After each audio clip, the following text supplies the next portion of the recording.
नमस्कार, मी प्रमिला झांपे। तर आज आपला व्हिडिओ आहे शेवग्याच्या शेंगापासून। तर तुम्ही म्हणताल की शेवग्याच्या शेंगा काल तरी शिजवले तर, पण प्रत्येक वेळेस शेवग्याच्या शेंगापासून आपल्याला नवीन नवीन व्हिडिओ आणि नवीन नवीन रेसिपी बनवायची। तर व्हिडिओ नक्कीच शेवटपर्यंत बघा। तर मी शेवग्याच्या शेंगा कट करून घेतल्या, थोडंसं ह्याच्यावर मोठं मीठ टाकून घेतलेलं आहे, का तर बारीक मीठ मोदकाच्या चाळणीतून खाली पडल त्याच्यामुळे, आणि शेंगाला चवही लागते मिठानं। तर आपण आता ह्याच्यावर एक ताट झाकून घेऊया। वरी मी पाणी ठेवलेले पातेल्यात, त्या पाण्यावर आपल्याला शेंग शिजवून घ्यायचे। तर एक 5 मिनिटं मी शेंग छान अशी शिजवून घेणार आहे। तर शेंगा मी छान अशा शिजवून घेतल्या, त्या आपण ह्यातला गर काढून घेऊया। तर ह्या शेंगाचा आपल्याला असा गर काढून घ्यायचा आहे।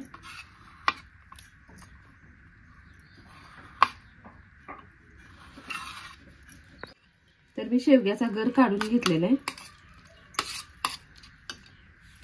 इथे 1 प्लेट बेसन घेतलेले आहे, ते बेसन मी ह्या वाटीमध्ये टाकून घेते। 1 चमचा तांदळाचं पीठ आहे, थोडीशी कोथिंबीर आहे, 1 चमचा ओवा आहे, थोडीशी हळद आहे, धने पावडर आणि लाल मिरची, एवढंच साहित्य घेतलेलं आहे। कुठले मसाले वापरले। आता ही जी शेवगा घेतलेली आहे मी गर काढून, ती शेवगा ह्यात टाकून घेतलाय। तुम्हाला जर मिक्सरला बारीक करून घ्यायचं असेल तर थोडं फिरवून सुद्धा घेऊ शकता, मी असाच टाकलेला आहे। 1 मोठा कांदा चिरून घेतलेला आहे, ती कांदा पण ह्यात उभा चिरलेला आहे, तुम्हाला जर उभा आवडत नसेल तर बारीक चिरून घेतला तरी चालतंय। आता छान असं मिक्स करून घेते। तर ही शेवगा ओलसर असते, ह्यातच आपल्याला बेसन तिंबून घ्यायचं आहे, पाणी अजिबात लागत नाही, त्याच्यामुळे पाण्याचा वापर मी केलेला नाही। थोडासा खायचा सोडा वापरणार आहे मी, 1 चिमूटभर,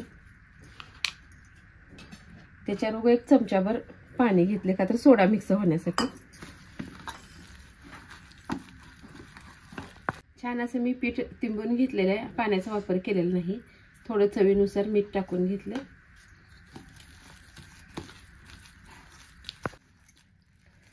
तर गॅसवर तेल तापत ठेवलेलं आहे, तेल पण छान तापलेलं आहे। आपण एक एक भजी सोडून घेऊ। आपल्याला लहान मोठे छोटे जशा आकारात सोडू वाटते तशा आकारात सोडून घ्या।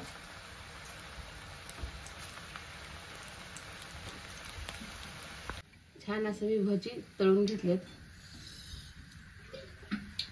लय पण पिवळा काढायचं नाही तर कच्चा राहते, कांदा पण तळला जात नाही आणि पीठ पण राहते, म्हणून छान असं तळून घ्यायचं।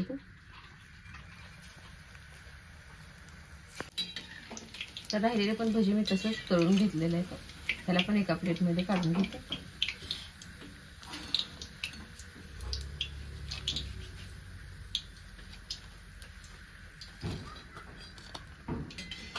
तर तुम्ही ह्याला शेवगा भजी म्हणा, शेवगा पकोडी म्हणा, काही नाव देऊ शकता। तुम्ही पण अशा प्रकारे शेवग्याची भजी बनवून बघा। माझा व्हिडिओ आवडला तर नक्कीच लाईक करा, सबस्क्राईब करा, फेसबुकवर बघत असाल तर फॉलो करा।